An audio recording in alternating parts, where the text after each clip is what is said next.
किसी को खुशी दोगे तो डबल रफ्तार से खुशी वापस आते। तो खुशी में शामिल होने आए आप? हाँ जी, सभी खुशी में शामिल होने आए। मेरा नाम विजय हेटा है और इस व्यापार को 2012 से सीख रहा हूँ।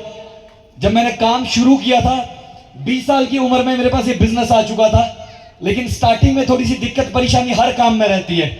शुरू में जब ज्वाइन किया, ज्वाइन तो करंट के साथ कर लिया, देखी जाएगी, हो जाएगा काम, हो जाएगा।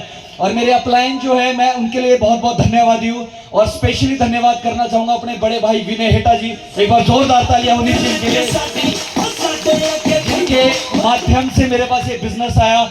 और मेरे जो अपलाइन है, सभी अपलाइन, स्पेशली मैं थैंक्स करना चाहूंगा राजेंद्र देस्ता सर, जिन्होंने मुझे पाला, सिमोन बहन, एक बार जोरदार तालियां, और राम गोपाल सर जी का धन्यवाद करना चाहूंगा। और मैं सभी सीनियर का धन्यवाद करना चाहूंगा, जेडी चौहान जी, जितेंद्र नेगी जी, क्योंकि जन्म तो बड़े भाई ने दिया था, लेकिन पालने वाले जो मेरे अपलाइन है, पालने वाला का भी अपना रोल है, जन्म देने वाले का भी अपना रोल है। और मैं मैनेजमेंट का धन्यवाद करना चाहूंगा, जो हर दम हमारे साथ खड़े रहते हैं। ऐसी मैनेजमेंट के लिए एक बार सलूट है सर, एक बार सर के लिए, प्रवीण सर जी के लिए मैं बहुत बहुत धन्यवादी हूँ। और पूरी मैनेजमेंट, हमेशा मैनेजमेंट हमारे साथ खड़ी रही।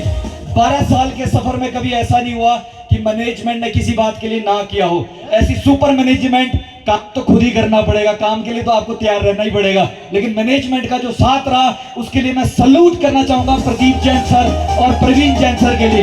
एक बार जोरदार तालियां हमारी मैनेजमेंट के लिए। और स्पेशली मैं धन्यवाद करना चाहूंगा मेरी फैमिली, आज मेरी पूरी फैमिली यहाँ पे है, मम्मी है, पापा है, मेरे बुआ जी है, बुआ जी यहाँ पे पहुंचे, चाचा जी है, चाची है, क्योंकि सभी का नाम तो नहीं ले पाऊंगा। मेरी पूरी फैमिली का, थोड़ा सा दादू होते तो सबसे आगे बैठते हैं, वो हर बार कोई भी फंक्शन नहीं छोड़ते, लेकिन इस बार नहीं आ पाए, नहीं रहे इस संसार में, तो उनकी कमी है, लेकिन हर फंक्शन में सबसे आगे बैठते थे। तो मेरी फैमिली के लिए एक बार जोरदार तालियां होनी चाहिए।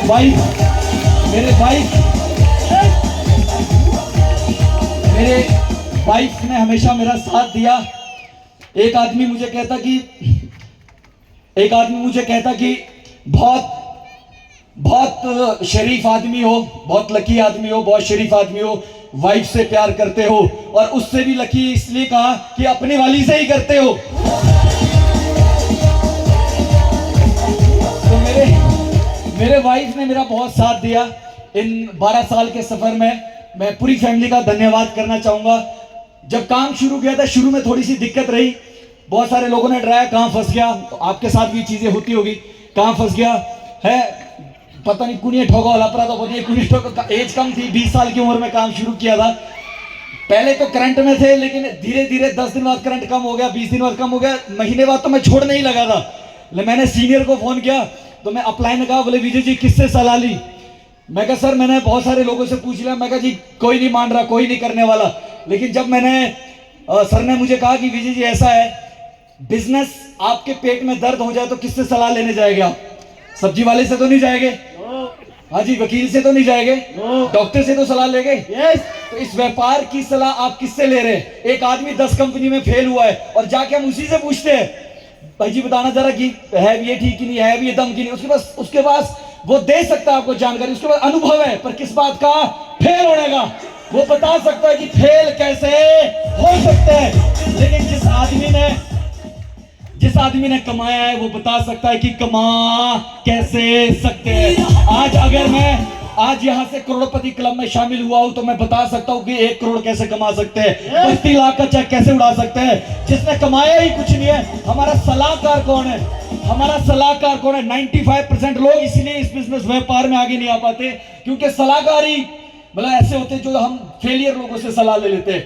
तो 2 महीने में भी फेलियर लोगों से पूछता रहा, बस बिजनेस छोड़ने ही वाला था। लेकिन मेरे अपलाइन ने कहा विजय जी आप इस व्यापार को छोड़ दीजिए। अगर तो आपके बच्चों को, आपकी फैमिली को, आपके माता पिता ने पालना है, आपके पड़ोसी ने पालना है, आपके रिश्तेदारों ने पालना है, तब तो आप छोड़ दीजिए।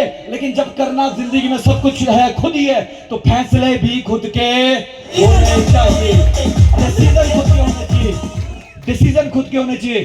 फिर भी मैं फील्ड में जाता रहा, लेकिन लोगों ने मेरा मजाक उड़ाते गए।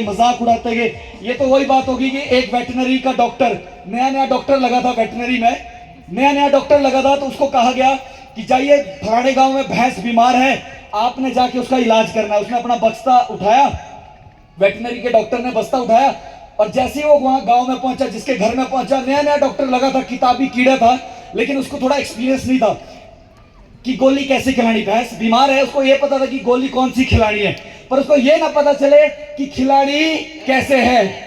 उसने आधे घंटे बहुत सोचा। बाद में उसको वहां पे एक पाइप दिखी। उसने सोचा एक कोना मैं भैंस के मुंह में रख लेता हूं और एक कोना अपनी तरफ को रख लेता हूं और फूंक मार दूंगा, भैंस के पेट में चली जाएगी। ऐसा उसने उसके मन में विचार आया और जैसे ही उसने भैंस के मुंह में पाइप रखी, इधर भी पाइप रखी और यहाँ गोली रखी दी थी और फूंक लगाने ही वाला था, जितने में उसने फूंकना था उतने में भैंस ही जोर से खांस गई। जो गोली भैंस की पेट में डालनी थी, वो गोली उसके वापिस अपने पेट में आ गई। तो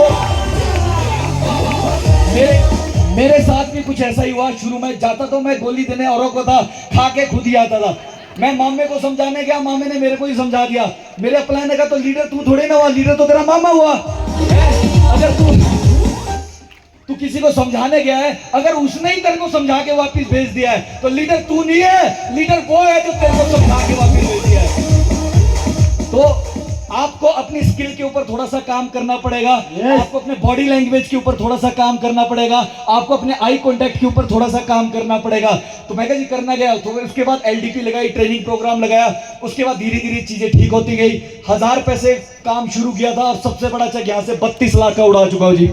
सिंगल चेक 32 लाख का चेक, सिंगल चेक। 1 लाख से ऊपर के 24 चेक मैंने इस बिजनेस से लिए।